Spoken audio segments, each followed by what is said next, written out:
거룩한 성결에 또 주 앞에 나와 또 귀한 예배로 영광 올려드리시는 여러분들의 심령 가운데 주의 크신 은혜와 축복이 함께 하시기를 주의 이름으로 축원합니다. 어떤 사람이 삶이 고민이 되어서 절에 들어가서 입산수도를 하게 되었습니다. 10년을 돌을 닦았지만 삶이 무엇인지 풀리지 않아 이제 하산을 하게 되었습니다. 10년 만에 집으로 가기 위해 기차를 탔는데 기차 안에서 삶이 무엇인지 깨닫게 되었습니다. 기차 안에서 이런 소리를 들었기 때문입니다. 삶은 계란이요.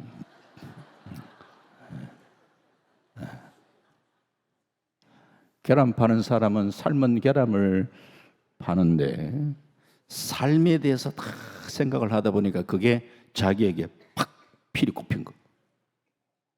그래서 삶이 왜 계란일까? 이 사람은 생각을 하게 됐어요.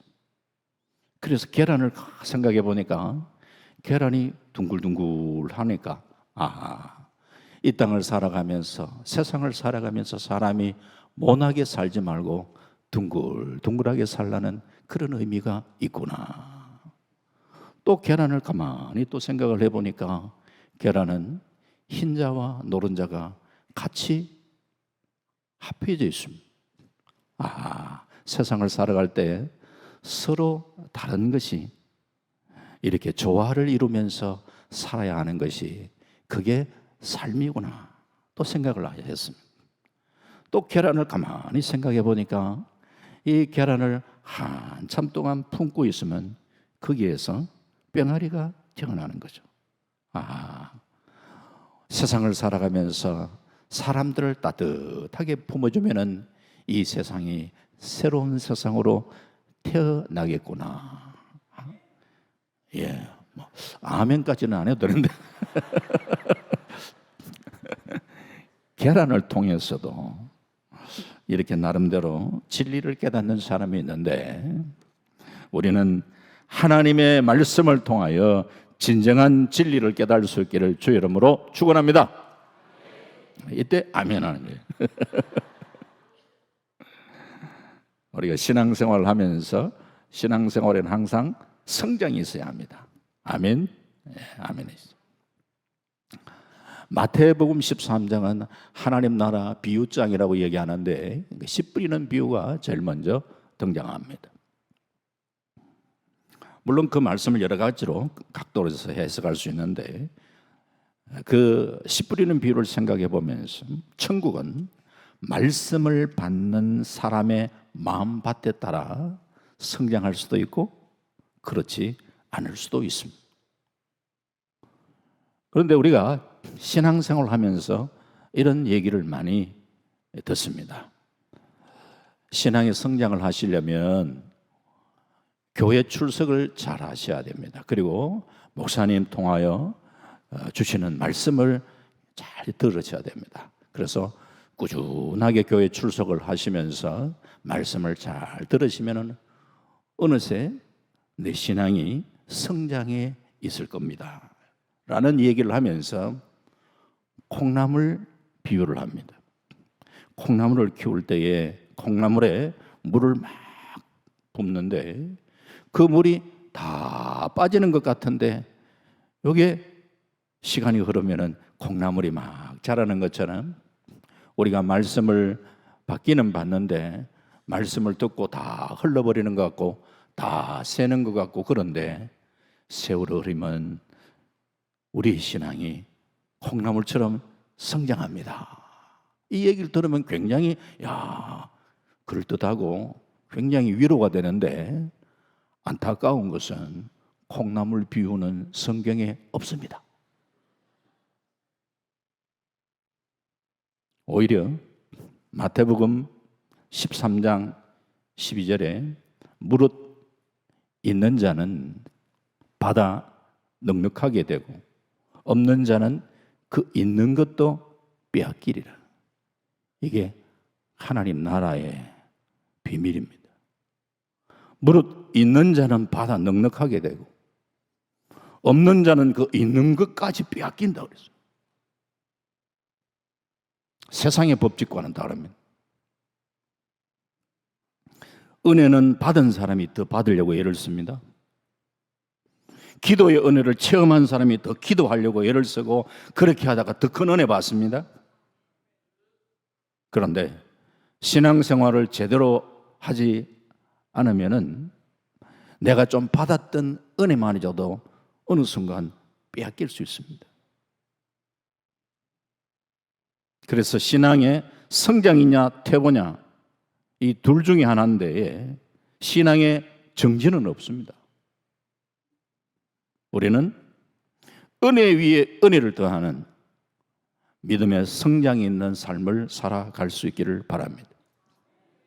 그러기 위해서 가장 중요한 게 우리가 이 말씀인데 우리는 말씀에 집중을 하시고 그냥 우리가 대충 신앙생활을 하는 것 아니고 그러다가 내가 가지고 있는 것까지 빼앗기는 그런 신앙의 모습이 아니고 우리는 계속 도전을 받고 성장해가는 이런 믿음의 삶을 살아갈 수 있어야 합니다. 한 10년 신앙생활을 했는데 저는 도무지 성장을 한 것 같지 않고 멈춰 있는 것 같습니다. 10년 멈춰 있으면 멈춰 있는 게 아닙니다. 퇴보한 겁니다. 자전거는 페달을 밟지 않고 정지해 있으면 넘어집니다. 우리의 신앙이 성장하지 않고 머물러 있고 정지해 있을 때에 넘어지기 쉽습니다. 그래서 우리는 말씀에 도전을 받고 성장하기를 애써야 돼요. 랑게라는 신학자는 말씀은 우리의 운명을 좌우한다 그랬어요. 성경 66권 전부가 아니라 이 말씀 가운데 어느 순간에 우리 자신에게 나에게 레마로 다가오는 그 하나님의 말씀이 나를 변화시켜 나갑니다. 그래서 우리는 말씀을 받을 때에 나에게 역사하는 그 레마의 말씀을 기대하는 거예요. 오늘 말씀을 통하여도 우리가 도전받고 성장하기를 바라는데 그런데 오늘은 좀 말씀을 받고 성장하려 하니까 레아가 애 낳는 얘기밖에 안 하는데 이걸 보고 뭘 도전받나요?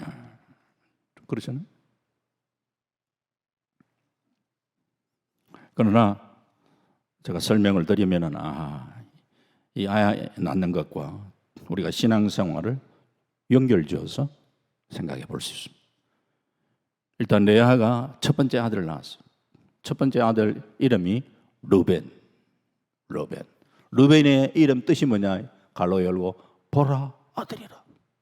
애 놓고 보라 아들이라. 애 이름이 조금 희한하잖아요.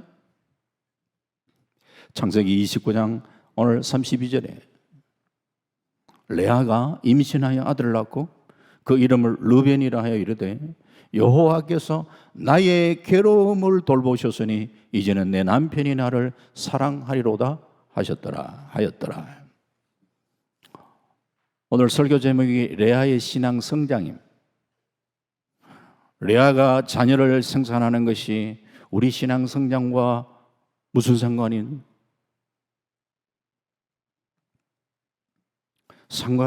있습니다.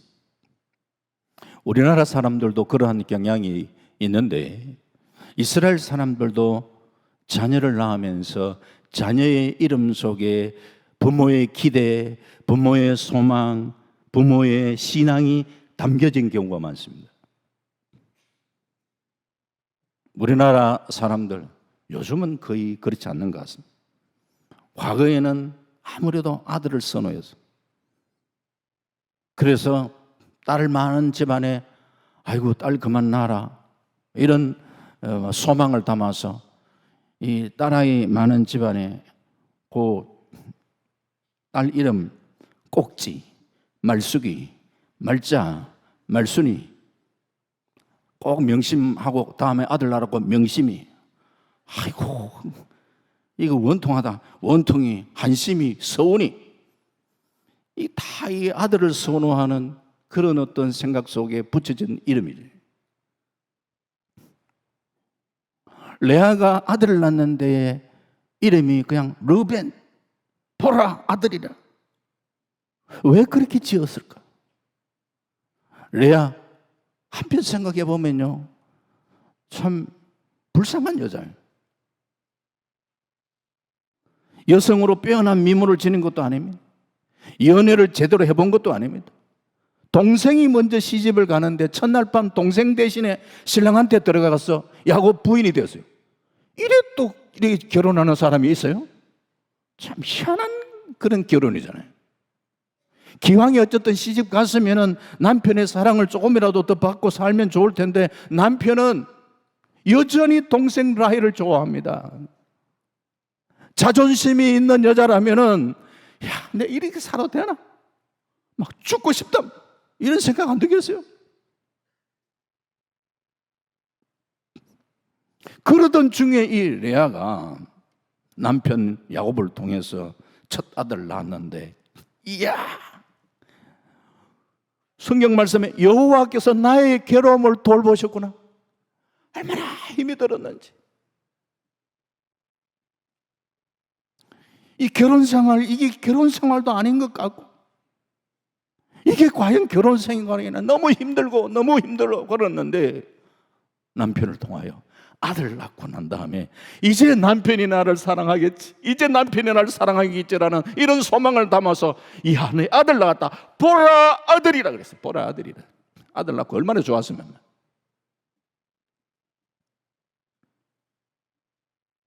그런데 이 보라 아들이라는 이 말이 우리가 신앙생활 하면서 정말 우리가 고백해야 될 중요한 고백이 되고 있어요. 그건 뭐냐? 우리가 신앙생활 하면서 예수 그리스도를 향하여 저분은 하나님의 아들입니다, 저분은 나의 구주입니다, 이 고백이 우리 신앙의 바탕이에요. 그 고백을 할 때 주님이 우리를 얼마나 기뻐하시는지 몰라요. 마태복음 16장 13절 이하에 예수님께서 가이사랴 빌립보 지방에 이르렀잖아요. 어떤 사람은 좀 우스갯소리로 아마 그런 얘기, 가이사랴 빌립보인데 게사로 빌립보 같다, 이거는 발음을, 그게 아니에요. 가이사랴 빌립보. 네. 웃기려고 했는데 안 웃어가지고 좀 이상하네.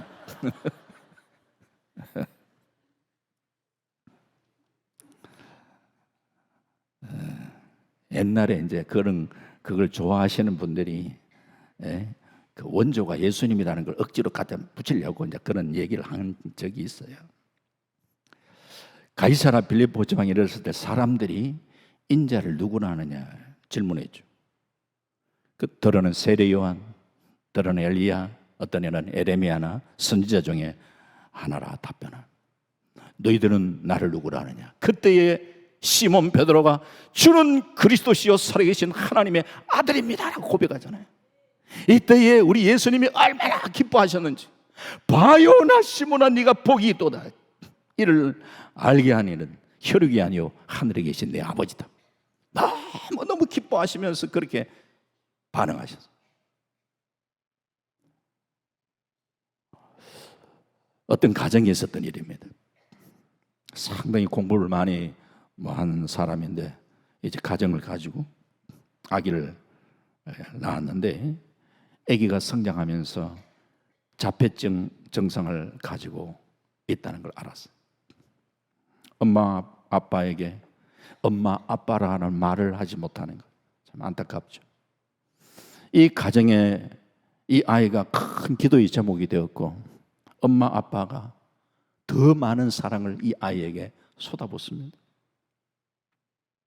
그러던 어느 날 이 아이가 더듬하면서 아빠 이 얘기, 정확지도 않지만 아빠,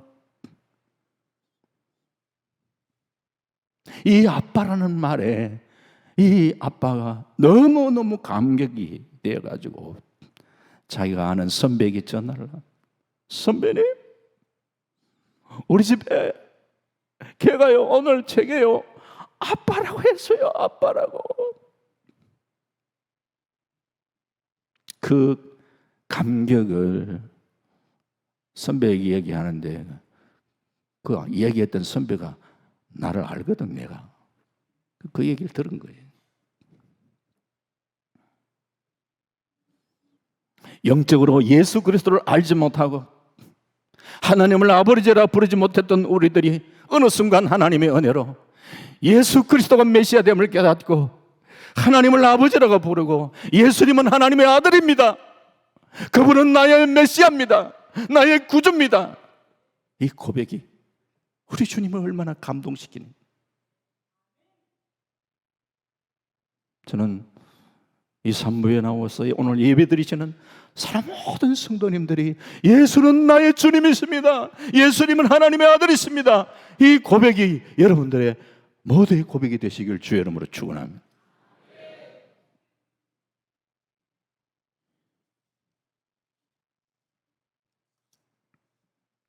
우리 예수님이 우리를 구원하시기 위해서 십자가에 못 박혀 돌아가셨던 그 사랑, 그 은혜를 우리가 깨닫게 되고 성령이 우리 안에 역사하시면서 머리끝부터 발끝까지 추억했던 나의 죄를 깨달으면서 나의 죄를 주 앞에 쏟아내놓고 죄사함의 체험을 받고 당신은 나의 하나님이십니다. 나의 구주입니다라고 이 고백하는 이 십자가의 은혜를 우리가 회복하는 이것이 신앙에 얼마나 우리가 중요한 일인가.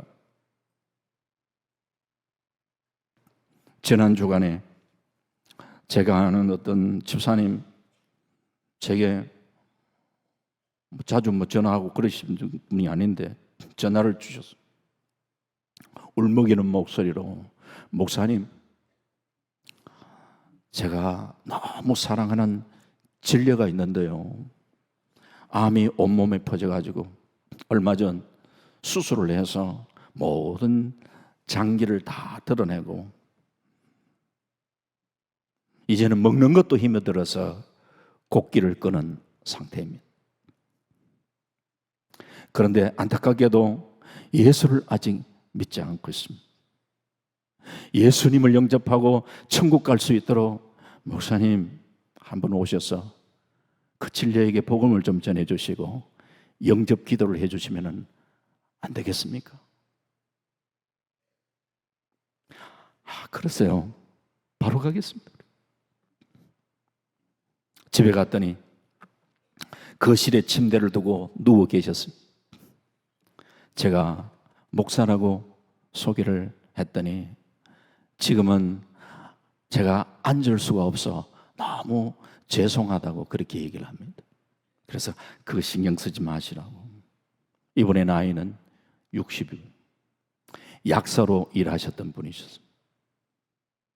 전하신 집사님께서 이분이 연세가 60이고 약사를 하셨던 분이라는 것을 제가 들었기 때문에 약사라고 제가 들었는데요 했더니 약사면 뭐합니까?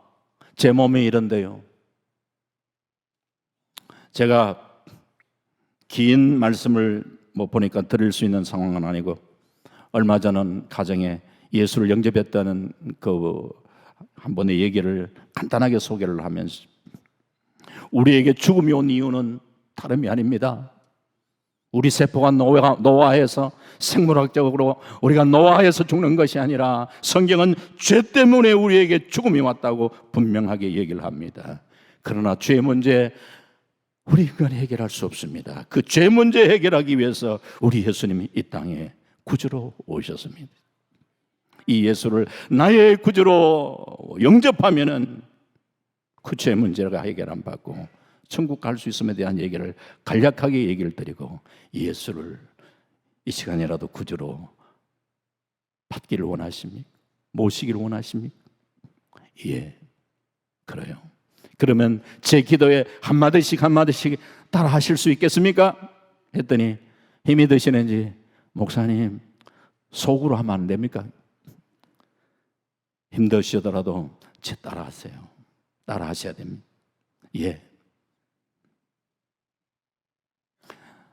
한마디씩 한마디씩 기도를 따라하라고 그렇게 얘기를 하면서 우리가 내 자신이 죄인됨을 고백하고 예수님이 그 죄의 문제를 해결하신 나의 구주라는 사실, 그 사실을 받아들이고, 그리고 이제는 이후의 삶이 얼마가 될지 주께 모든 것을 의탁하는 그런 기도를 드리면서 예수님 이름으로 기도하옵나이다 하면서 아멘.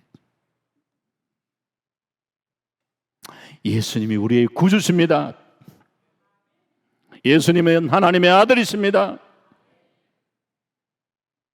이 고백이 우리의 신앙에 너무너무 소중한 고백임을 잊지 마십시오. 두 번째 아들 낳았습니다. 레아가. 시몬의 뜻이 들으심. 창세기 29장 33절 보니까 그가 다시 임신하여 아들을 낳고 이르되 여호와께서 내가 사랑받지 못함을 들으셨으므로 내게 이 아들도 주셨다 하고 그의 이름을 시몬이라 하였습니다. 레아가 장남 르벤을 낳고 남편이 이제 좀 나를 사랑해 주겠지라고 생각했는데 여전히 남편은 자기에게 별로 관심을 가지지 않습니다. 그런 가운데도 둘째 아들을 낳게 됩니다. 그러면서 레아는 하나님 앞에 하나님 나를 좀 불쌍히 여겨주세요. 남편의 사랑을 받지 못하는 나를 좀 불쌍히 여겨달라고 레아는 하나님 앞에 기도했죠. 그때 내가 사랑받지 못함을 들으셨으므로 내게 아들을 주셨다 하고 그러면서 이름을 시몬이라 그랬어요. 그래서 둘째 아들 이름을 시몬, 들으셨다. 내가 어떻게 살아가고 있는지, 그래서 힘들 때 하나님 앞에 매달려 간구하고 기도했던 나의 기도를 들으시고 그 기도의 응답으로 주셨던 아들이라는 거예요. 내 기도를 들으신 그 열매, 그게 시몬이 돼. 신앙생활 하면서 예수님이 하나님의 아들됨을 고백할 뿐만 아니라 이제 한 단계 더 나아가서 하나님을 아버지라 부르고 하나님께 내 기도를 올려드렸을 때에 그 기도에 응답해 주시는 그런 체험을 통하여 우리의 신앙은 성장해 가는 줄 믿습니다. 그러면서 신앙생활 하면서 기도가 참 소중하구나, 나도 기도를 더 많이 해야 되겠구나, 이런 생각을 하면서 우리의 신앙이 성장하는 줄 믿습니다. 오래전에 우리나라 어느 탄광에 갱이 무너졌습니다. 그 안에 광부들이 갇히게 되었는데 공교롭게도 두 패로 나누어졌습니다. 이쪽 저쪽으로 갇혔는데 서로 막혀가지고 이 두 팀은 전혀 어떤 소통할 수 없는 그런 상황이었습니다. 그들을 구출을 하는데 여러 날이 걸렸습니다. 구출해 보니까 한쪽에 모여있던 사람은 살았고 한쪽에 모여있던 사람은 다 죽어버렸어요. 아니, 똑같은 상황인데 똑같은 여건인데 어떻게 한쪽은 살고 한쪽은 죽을 수가 있냐? 이유가 뭐냐?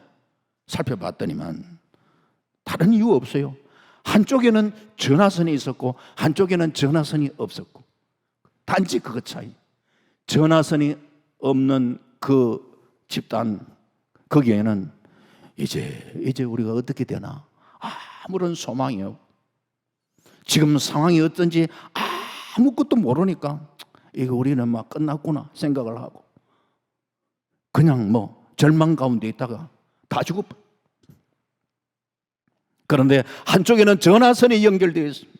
지금 우리가 위에서 파고 들어간다, 걱정하지 마라, 조금만 참아라, 이런 연락을 하니까 힘들고 어려운 가운데서라도 견디는 거예요. 오늘 그리스도인들에게 기도는 생명줄과 같습니다. 기도의 줄마저 끊어져 버린 그런 상황이 온다, 그건 절망이죠. 살아계신 하나님과 나 사이에 교통이 있다는 것은 그것은 희망이요 생명이요 구원이요 능력이 되는 줄 믿습니다. 우리는 기도를 통하여 힘을 얻을 수 있어야 되겠고 어떤 우리가 고난과 풍랑도 우리는 기도하면서 극복해 나갈 수 있는 그런 은혜가 있어야 될 줄 믿습니다. 이렇게 기도하면은 물론 나의 어떤 요구를 하나님께 구하기도 하지만 기도하면서 하나님의 마음을 알아가는 거죠. 성경 구약 성경 사무엘상을 읽으시면은요, 이 사무엘상을 시작하면서 엘가나라는 사람이 등장합니다. 사무엘상 1장 2절에 이 엘가나에게 그에게 엘가나가 두 아내가 있었으니 한 사람의 이름은 한나요, 한 사람의 이름은 브닌나라. 브닌나에게는 자식이 있고 한나에게는 자식이 없었더라. 여기에 브닌나에게는 자식이 있고 한나에게는 없었더라. 있고 없고 있고 없고. 히브리어 어순 가운데 대꾸법이라는 게 있습니다. 이게 하나는 있고 하나는 없고, 꼭 그 다음에 하나는 있고 하나는 없고, 그런 식으로 해서 대꾸해서 뭔가 우리에게 주는 메시지가 있습니다. 그래서 그것을 생각하면서 사무엘상 1장 3절을 읽는다면은 2절과 연결지어서 3절을 보면은 이 사람이 매년 자기 성읍에서 나와서 실로에 올라가서 만군의 여호와께 예배하며 제사를 드렸는데 엘리의 두 아들 홈니와 비나하스가 여호와의 제사장으로 거기에 있었더라. 누가 있었다? 엘리의 두 아들 홈니와 비나하스가 제사장으로 있었더라 라고 이야기하면서 그 다음에 감추어진 뭔가가 있는 것 같다는 거죠. 히브리의 대꾸법을 생각한다면 뭐가 감춰져 있는가? 엘리에게는 두 아들이 있었는데 하나님에게는 쓰실 만한 아들이 없었더라 라는 메시지를 하고 싶은데 이게 감추어져 있습니다.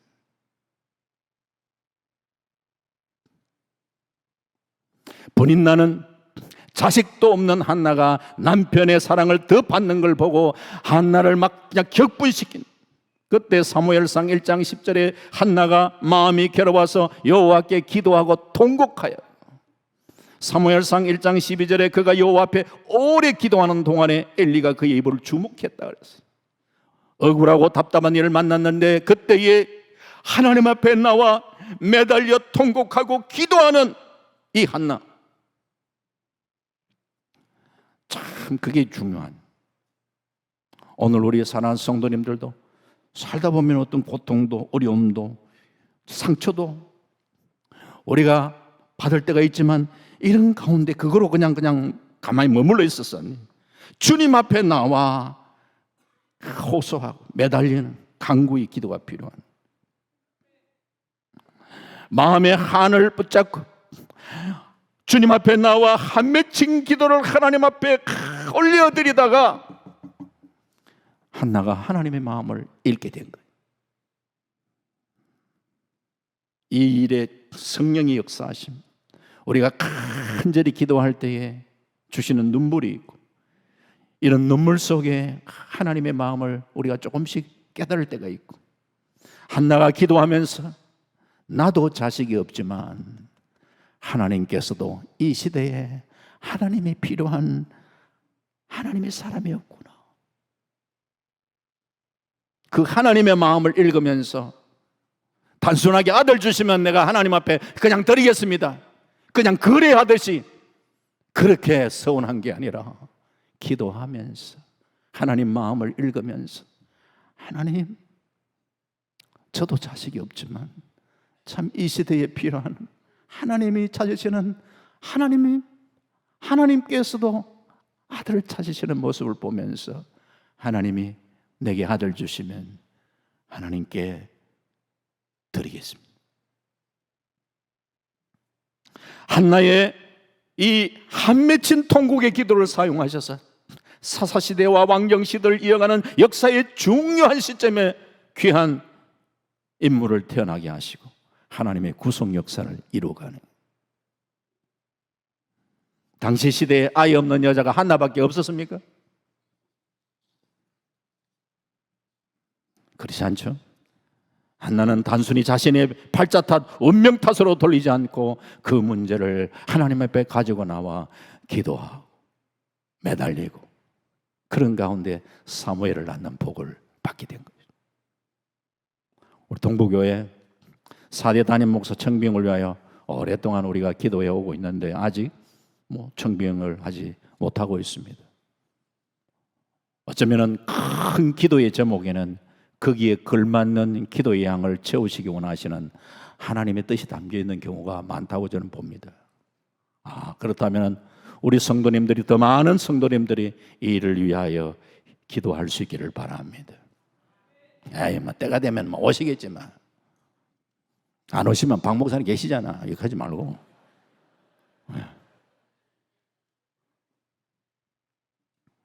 우리가 기도하지 않고 방관자가 아니고 기도하면서 빨리 응답되지 않는다 하더라도 불평 낙담하지 마시고 기도하고 기대하고 기다리며 나아가는 신앙의 자세를 간직하며 사시기를 주의 이름으로 축원합니다. 그래서 우리 모두가 기도자로 우뚝 설 수 있기를 바랍니다. 그리고 세 번째, 이 레아가 아들 낳았는데 세 번째 아들 이름이 레위. 이 레위의 뜻이 연합함.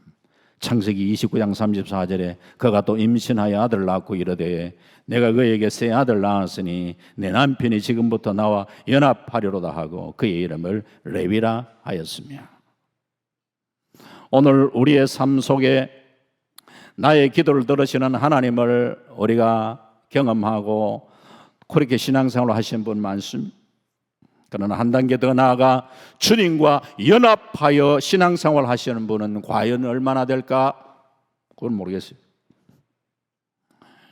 연합이라는 삶, 어떠한 환경 그 조건을 초월해서 늘 주님과 함께하고 주님이 내게 주신 사명 붙들리고 주와 동행하는 삶을 살아가는, 다니엘서 3장 18절 이하의 다니엘의 세 친구 사드락과 메삭과 아벳느고 느부갓네살 임금의 신상 앞에 절하지 않고, 그렇다가 이 느부갓네살 임금이 화를 내가지고 저 극렬히 타는 불못불 속에 던져라.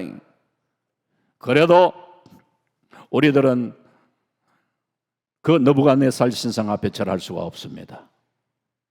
만약에 우리가 그 극렬히 타는 불못불 속에 던져졌으면 하나님께서 우리를 건지실 것이고, 그리 아니하실지라도 오늘 3장 18절에 그렇게 하지 아니하실지라도 왕이여 우리가 왕의 신들을 섬기지도 아니하고 왕이 세우신 금신상에 절하지도 아니할 줄을 아옵소서. 얼마나 놀라운 신앙입니까? 이 정도 신앙 같으면 하나님이 지켜주셔서 풀무불 가운데 던져지지 않도록 하나님이 보호하시고 지켜주시면 좋을 텐데 풀무불 속에 던져졌습니다. 그런데 놀랍게도 우리가 잘 아시겠습니다만 다니엘서 3장 25절에 왕이 또 말하여 이르되 내가 보니 결박되지 아니하는 네 사람이 불 가운데로 다니는데 상하지도 아니하였고 그 넷째의 모양은 신들의 아들과 같도다. 세 사람을 풀무불 속에 던져졌는데 어떻게 한 사람이 더 있냐? 네 사람이냐? 그 한 사람 신들의 아들과 같다. 구약에 존재하고 계시는 예수님의 모습이에요. 무엇을 얘기해 주고 있습니까? 히브리서 4장 15절에 우리에게 있는 대제사장 예수님은 우리의 연약함을 동정하지 못하실 리가 아니요 모든 일에 우리와 똑같이 시험을 받으시니 이르되 죄는 없으시니라. 똑같이 우리와 시험을 같이 받으셨던 예수님, 그분의 모습을 이야기하는데 설명하면 이렇습니다. 사드락과 메삭과 아벳노가 풀무불 속에 던져졌을 때에 하나님은 뒷짐지고 그래 참 힘들지, 그래도 내가 잘 참는지 한번 지켜볼 거야. 그러면서 뒷짐지고 구경꾼으로 계시는 분이 우리 주님이 아니시다는 거야. 주님은 내가 고통당하는 현장에 함께 같이 고통을 당하시면서 우리를 보호하시고 우리를 지켜주시는 그분이 우리가 고백하는 주님이라는 거예요.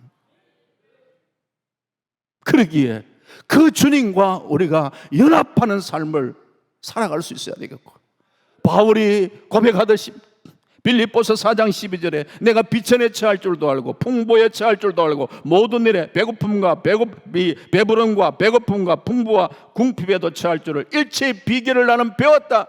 내게 능력 주시는 자 안에서 내가 모든 것을 할 수 있느니라. 내 형편 내 처지가 어떤지 그게 중요한 게 아니다. 어떠한 가운데서도 이 자족의 비결을 배웠을 뿐만 아니라 내게 능력 주시는 자 안에서 내가 모든 것을 할 수 있다. 모든 것을 견뎌나갈 수 있다. 능력 주시는 자 안에서, 그리스도 안에서, 사도 바울은 그리스도 안에서, 예수 안에서, 성령 안에서, 말씀 안에 내가 예수와 하나 되었어. 그래서 내가 어떤 곳에 거한다 할지라도 나는 능히 감당해 나갈 수가 있다. 견딜 수 있다. 이런 고백을 우리도 할 수 있기를 주의 이름으로 축원합니다. 이게 주님과 연합한 삶, 연합한 삶. 마지막 네 번째, 유다라, 아들 유다 이름이 찬송함. 이제 창세기 29장 35절에 그가 또 임신하여 아들 낳고 이르되 내가 이제는 여호와를 찬송하리로다 하고 이로 말미암아 그가 그의 이름을 유다라 하였고 그의 출산이 멈추었더라. 레아가 새 아들 낳는 과정 속에서는 남편의 사랑에 매달려 참 어떻게 하면 남편에게 좀 더 사랑받아 볼까, 그 남편의 사랑으로 뭔가 자신의 허전함을 충족시켜 보려고 하다가 이제는 넷째를 놓고는 내가 이제는 여호와를 찬송하리로다. 레아가 이제는 하나님을 바라보며 하나님을 찬송하는 신앙에 이르고 있습니다. 오늘 우리의 궁극적 신앙도 찬송하는 신앙에 이르러야 하면, 히브리서 13장 15절에 우리가 찬송해야 될 이유, 그러므로 우리는 예수로 말미암아 항상 찬송의 제사를 하나님께 드리자. 이는 그 이름을 증언하는 입술의 열매니라. 하는 일이 제대로 안 돼도, 사업이 어려워도, 애들 성적표가 별로 안 좋아도 우리가 찬양하는 이유는 예수 그리스도 때문이에요. 예수로 말미암아 언제? 항상 찬송의 제사를 하나님께 드리자는 거예요. 이스라엘 백성들 출애굽에서 광야의 삶을 살면서 참 광야, 힘들고 어려운 광야 생활을 하면서 이 많은 불평과 원망을 했지. 오늘 우리가 이 세상의 광야와 같지만서도 이런 광야와 같은 세상에서 우리가 불평 원망의 삶이 아니라 주님이 우리에게 원하고 기대하는 삶은 이 광야에서 주님을 바라보면서 하나님의 은혜에 감사하고 매일매일 하나님께 포커싱을 맞추고 그분을 바라보면서 그분이 주시는 은혜에 감사하고 하나님을 높여드리고 찬양하며 살아가기를 주님은 원하고 계시는 줄 믿습니다. 우리가 어려운 일을 만나도 하나님의 섭리는 다 알지 못해도 그래도 기본적으로 하나님의 속성은, 하나님의 성품은 기본적으로 알고 있는 건 하나님 당신은 신실하십니다. 당신은 사랑이 풍성하십니다. 하나님의 자비와 은혜는 무한하십니다. 그 하나님의 성품과 속성을 우리는 제대로 이해한다면 로마서 8장 28절에 우리가 알거니와 하나님을 사랑하는 자 곧 그 뜻대로 부르심을 입은 자들에게는 모든 것이 합력하여 선을 이루느니라. 그렇게 선을 이루실 것을 믿는 믿음으로 우리가 찬양하고 감사하며 나아갈 수 있는 줄 믿습니다. 놀랍게도 이 찬송이라는 이름을 가지고 있는 이 유다 지파를 통해서 장차는 예수 그리스도가 나셨다는 사실을 여러분 기억하십시오. 창세기 49장에 야곱의 아들들 불러놓고 마지막 축복을 하는데 창세기 49장 8절에 유다야 너는 내 형제의 찬송이 될지라. 내 형제의 찬송이 된다. 내가 찬송하는 백성이 될 때에 하나님께서 나를 축복하시고 나를 높여주셔서 다른 사람의 부러움의 대상이 될 줄 믿습니다.